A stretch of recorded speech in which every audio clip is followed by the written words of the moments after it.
অবশেষে বাড়ির সেই চেনা রাস্তা চলে এসেছি আমরা কলকাতায়, একদম বাড়ির কাছে। Good morning, welcome to my channel. তো আমরা ফিরে এসেছি, দেখতেই পাচ্ছ আমাদের চেনা গলি চেনা রাস্তা। তো আমরা চলে এসেছি, আমরা কিন্তু খুব টাইমে চলে এসেছি বাড়িতে, একদম বাড়িতে চলে এসেছি তখন বাজে 7:40। তো আমি এখন আস্তে আস্তে ফ্ল্যাটের দিকে যাব, ওখানে গিয়ে আমি ফ্রেশ হবো। ফ্রেশ যদি আমি হয়েইছিলাম, কিন্তু ভাবলাম যে টাইম যখন অনেকটাই আছে, ড্রেসগুলো চেঞ্জ করেই যাই। তো এই একই ড্রেস পরে আর যাবো না অফিসে। তো এই হচ্ছে ব্যাপার। তো এখন দেখছি যে রিক্সা যদি এটা পাওয়া যায়, তাহলে আমি একটা ট্রলিটাকে তুলে নিয়ে যাব, কারণ অনেক কিছু রয়েছে বাড়িতে নিয়ে যাওয়ার জন্য। তো সেগুলো কতটা হবে সেগুলো একটু দেখতে যাচ্ছি। তো চলো দেখি রিক্সা পাই কি না। রিক্সা তো থাকেই না এখানে, একদমই রিক্সা পাওয়া যায় না এখন আর, সেটাই দেখতে যাচ্ছি। চলো যাই। তো বাড়ি চলে এসে দেখো এখন একটা বড় কাজে লেগে পড়েছি। বিছানার চাদর ফাদর সব পাল্টে ফেলেছি একদম ঝকঝকে করে। আর একটা বড় কম্বল আমি বার করছি। এই কম্বলটা তোমাদেরকে দেখাই। এই কম্বলটা আমি সবসময় তো আর বার করি না। এই কম্বলটা এখন যা ঠান্ডা পড়েছে, এই ঠান্ডায় লাগবে। তো এই যে কম্বলটা বার করলাম, এটা এখন কদিন গায়ে দিই। এইটুকু সময় মাসখানেক মতো একটু গায়ে দেয়। তো এটা একটু বার করে নিলাম। এই এত সুন্দর করে কাচিয়ে রাখা, খুলতেও যেন মায়া লাগছিল। যাই হোক, তো চলো এটাকে এখানে রাখি।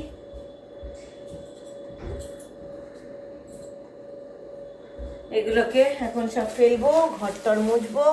আমি তো এমনিতে ফ্রেশ হয়ে এসেছি, একদম ব্রাশ টাশ করা হয়ে গেছে ওখান থেকে। কিন্তু এখন যেটা করব সেটা হচ্ছে স্নানটা একটুখানি করে নেবো। স্নানটা না করলে না ঠিক ভালো লাগছে না। তো দেখো আমি বাড়ি এসে ফ্রেশ ট্রেশ হয়ে এক সেট জামা কাপড়ও কেচে আমি নিজেও ভীষণ রেডি হয়ে গেছি, একদম টিপটপ হয়ে। এখন আমি যাচ্ছি অফিস। এখন বাজে 9:10। বলেছিলাম যে 9:30টার মধ্যে পৌঁছবো, তো আমি সেরকম টাইম দেখেই বেরোলাম। তো ছেলেরা আছে ওই বাড়িতে, ছেলে আর ছেলের বাবা, কারণ ছেলের বাবার এখন বেশ কদিন ছুটি, 2 তারিখ অবধি ছুটি। তো এখন বেশ ভালোই সময় কাটবে ছেলের সাথে ছেলের বাবা। তো আমি অফিস করছি, এবার যাই, অফিস বেরোই। একটা 100 টাকা ভাঙালাম, না হলে তো দিত না। আমার কাছে সব খুচরো সবই শেষ হয়ে গেছে। তো আবার চলে এসেছি সেই চেনা রাস্তায়, মাঝখানে বেশ কিছুদিন বাদ দিয়ে, কারণ মাঝখানে তো আমি বেশ ছুটিতে ছিলাম। তো তারপরে আবার অফিসে এসেছিলাম, তারপরে আবার একদিন মাঝখানে আসিনি। যাই হোক চলো, এবার অফিসের পথে যাই। এবার বাড়ি এসে আমার অনেক কাজ, এখন এক সেট তো কাছাকাছি করে এসেছি বললাম। আর এই জায়গাটা এত হাওয়া দেয় না, যে এমনি নর্মালি যা ঠান্ডা, তার থেকে এই জায়গাটা প্রচণ্ড হাওয়া বেশি দেয়। তো যাই হোক, এখন ছেলের বই খাতা সব র্যাপ আপ করতে হবে, সেগুলো সব মলাট ফলাট করে নাম ধাম লিখতে হবে। রোল নাম্বারটা এখনও পাইনি, সেটা পাবো তখন সেটা লিখবো। বাদ বাকি বইগুলোকে তো মলাট করতে হবে। এই সমস্ত নানান কিছু কাজকর্মের মধ্যে দিয়ে চলবে। সুটকেসেরগুলো এখনও কিছু কেচে উঠতে পারিনি, যা সাইডে ব্যাগে যে কটা ছিল সেগুলোই আপাতত কেচে এলাম। বিছানা ঝেড়ে তুলে মুছে, ঘর মুছে, মানে বড় একটা কম্বল বার করে, এত ঠান্ডা তো তখন ছিল না, তো ওই জন্য ওটা বার করা হয়নি, তো ওটা বার করলাম।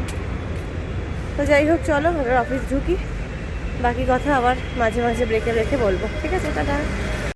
দেখো কি সুন্দর একটা নীল রঙের সোয়েটার পরেছি আমার দিদির, বেশ সুন্দর সোয়েটারটা দেখতে।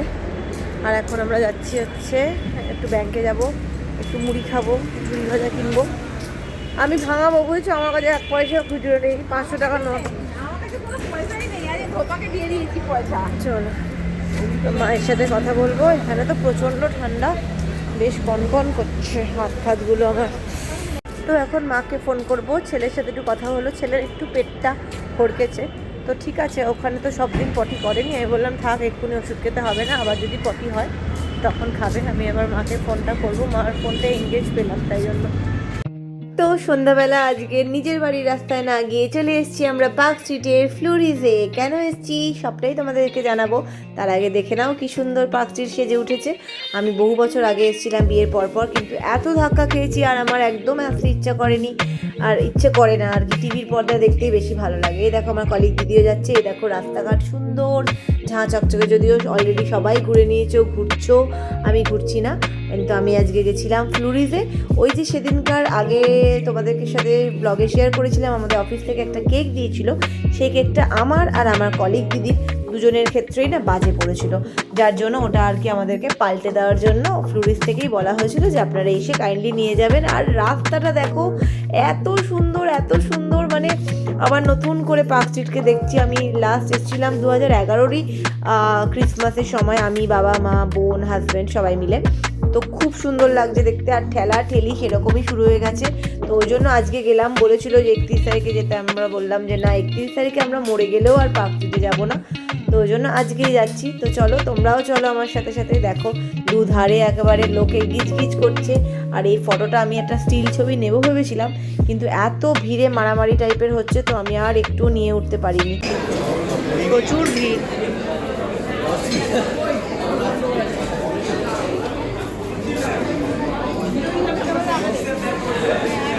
কি নেওয়া যায় বলো তো? ওই বড় কেক কি আছে আগে একটু দেখে নি। হ্যাঁ, বড় কেকটা একটু দেখে নি, ফ্রেশ মাল কিছু আছে কিনা দেখি তো একটু। না, ওই যে দাঁড়া, ওইগুলো আছে, ওই হলুদ হলুদগুলোও আছে। আমাদের ঠিক কতটা কি দেবে সেটা একটা ব্যাপার। অবশেষে ভিড়কে জয় করে আমরা দেখো কেকের সামনে পৌঁছে গেছি। কি কেক নেব ভাবছি, এই বড় কেক তো একদম নেব না, তো আমরা ছোট ছোট কেক ভাবছি।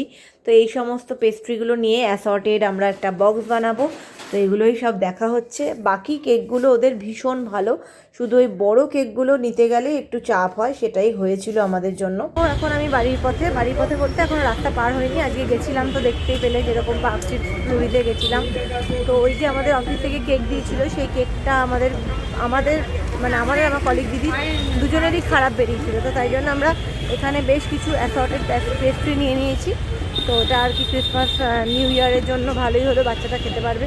আমাদের দুজনের ছেলেমেয়েরাই কেউ খেতে পারেনি। তো যাই হোক, এখন এগোচ্ছি বাড়ির দিকে, একটু বসবো, কারণ বাড়ি গিয়ে তো একটা কিছু কাজ ওইভাবে নেই, মানে আছে ওই কাছাকাছিগুলো অনেক আছে, কিন্তু তাও শ্বশুরের সাথে তো একটু বসতে হবে, একটু কথাবার্তা বলতে হবে, সকালবেলা তো কথা হয়নি। তো চলো যাই। সো আমি এখন বাড়ি চলে এসেছি, কানে চাপাটা দিয়েই আসছিলাম, প্রচণ্ড ঠান্ডা বাইরে, মানে আমারই প্রচণ্ড ঠান্ডা লাগছে, মানে যাদের নাকি একটুতেই ঠান্ডা লাগে তারা তো মোটামুটি জমে গেছে এতক্ষণে। তো যাই হোক, আমি একটু কাঁচকলা নিলাম আর একটু লঙ্কা নিলাম, মানে আমার আর আমার ছেলে দুজনেরই পেটটা একটু সমস্যা করেছে। তো যাই হোক, ওটাই আর কি নিলাম আর কি। তো চলো বাড়ি যাই, আর কেকটা দিয়ে দেখি সবার মুখে কেমন হাসি ফোটে। সো কোনো কাজ এখনও করতে পারিনি, এখন মোটামুটি একটা কাঁচকলা সেদ্ধ দেবো, যেরকম বলছিলাম ছেলেরা আমার দুজনেরই একটু পেটটা একটুখানি হলকেছে টাইপের, তো কাঁচকলা সেদ্ধ করছি। দুটো কাঁচকলা এনেছি, কাঁচকলা দিয়ে একটু মাছের ঝোলেও দিয়ে দেবো। কাঁচকলাটাকে না সেদ্ধ করে একটু ভেজে নেব, তো একটু কষও পড়ছে ভীষণ। তো কাঁচকলাগুলোকে একটুখানি নুন হলুদ দিয়ে সেদ্ধ করে নিচ্ছি, অল্পই একটু সেদ্ধ করব। করে আমার কাঁচকলা খেতে খুব ভালো লাগে, নুন হলুদ দিয়ে সেদ্ধ করে নিয়ে একটুখানি ভেবেছি এয়ার ফ্রায়ারে একটু হালকা করে নেব, শ্যালো, মানে একটু ঘুরিয়ে নেব। ছেলেরটা আর করবো না, ছেলেকে সেদ্ধ দিয়ে খাইয়ে দেবো, আর মাংস আছে, ছেলেরটা হয়ে যাবে, অসুবিধা নেই। আমি একটুখানি হলুদ জলে কাঁচকলাটাকে সেদ্ধ করতে দিয়ে দিচ্ছি। যা ঠান্ডা না, আর পারা যাচ্ছে না। এই যে চাদরটা দেখছো, এটা বহু বছর আগের, মানে আমার যত বছর মোটামুটি তত বছর, অনেক বছরের আর কি। আমার বাবার খুব ফেভারিট চাদর আর কি এটা, তো বাবার থেকেই আমি নিয়ে এসেছি যে চাদরটা আমার কাছে থাক। আমার খুব পছন্দের চাদর আর কি বাবার এই চাদরটা, মনে হয় যেন বেশ একটা বেশ সবসময় মনে হচ্ছে যেন আমি সেখানেই রয়েছি আর কি। মানে বাবা তাই মাঝে মাঝে বলে যে তোর কাছে ওই চাদরটা আছে না, বললাম হ্যাঁ আছে। তো ওই চাদরটা আর কি খুবই ফেমাস চাদর আর কি, আমার বোনও এটা খুব গায়ে দিত, প্রচণ্ড ফেমাস। তো চলো এখন খাবার দাবারগুলো আমি কতগুলো জাস্ট, আমি এই সপ্তাহে কিছু বাজার করছি না, মায়ের ওখানে যাবো, তো তাই জন্য এই সপ্তাহটা একদম ফাঁকাই রাখছি, কিন্তু শুধু লঙ্কা ছাড়া আমার চলবে না। তো লঙ্কা কিছুটি আনলাম, আর এখন একটু নুডলস সেদ্ধ করব, কালকে ওই টিফিন লাঞ্চে বাড়ির তৈরি গ্রেভিটাও খাবো। তো আমার ওই কলিগ দিদি গ্রেভির বস্তুটা নিয়ে আসবে, তো আমাকে বললো তোর কাছে চাউ থাকলে তো শুধু চাউটা করে সেদ্ধ করে নিয়ে চলে আসিস, তো আমার কাছে সেটা আছে, তো আমি সেটা নিয়ে চলে যাব। তো সেটাই এখন লঙ্কাগুলোকে করছি, লঙ্কা তো নিতে হবে ভালোই। লঙ্কাগুলোকে আজকে ভেবেছিলাম ছেলের বই খাতা কিছুটা মলাট দেবো হয়তো, তারপর ভাবলাম যে না ওই একবারে কালকে বসেই সব মলাট দিয়ে দেবো। আর এখন আলাদা করে কিছুটা তখন কিছুটা করা যাবে না, বসবো যখন একবারই ধরবো একবারই শেষ করব। কালকে দিতেই হবে, পরশু দিন আবার 31, 1 তারিখে ইচ্ছা আছে বেরোনোর, দেখি কখন কোথায় বেরোই সেটা একটা দেখার ব্যাপার। চলো এগুলো সব দিয়ে দিলাম, এখানে দিচ্ছি, এখানেও রয়েছে। এই আমার এই 100 মতো লঙ্কা এনেছিলাম, ওটা হয়ে গেল। এগুলো এখন ভরে রাখছি। এবার লঙ্কাগুলোকে লঙ্কা ঝুড়িতে রাখতে হবে, লঙ্কার এই ঝুড়িতে রেখে দিলাম, এই লঙ্কা ঝুড়িতে রেখে দিলাম। আর কতগুলো ট্রেনে খাওয়ার সময় কতগুলো সস পেয়েছিলাম, ভাবলাম যে এই কদিনে এই 2-3 দিন যে কদিন থাকছি এই উইকে, তো টমেটো সস দিয়ে যেটুকু যা রান্না করার করে নেবো। রান্না একসাথে কিচ্ছু আমার করতে হবে না, মা তো ও বাড়ি থেকে শাশুড়ি মাকে সব পাঠাচ্ছেই, তো আমার আর কিছু করার মতো এখন মানে হবে না, কারণ আমার নিজের ওদিকে অনেকগুলো কাজ রয়েছে। আমি মেশিনে কাচবো, আমি দেখো কতগুলো সাদা সাদা জামা কাপড় একটু গরম জলে ভিজিয়ে রাখলাম, ওখানে ছেলে নোংরা করে মানে যা তা করেছে, তো সেগুলো আর সবার সাথে দিলে আর পরিষ্কার হবে না, ওগুলোকে আলাদা করে আমাকে ঘষতে হবে। তো এই ঘষাঘষির কাজগুলো এটা এখন বসিয়েছি, ততক্ষণে হোক, ততক্ষণ ঘষে আসি।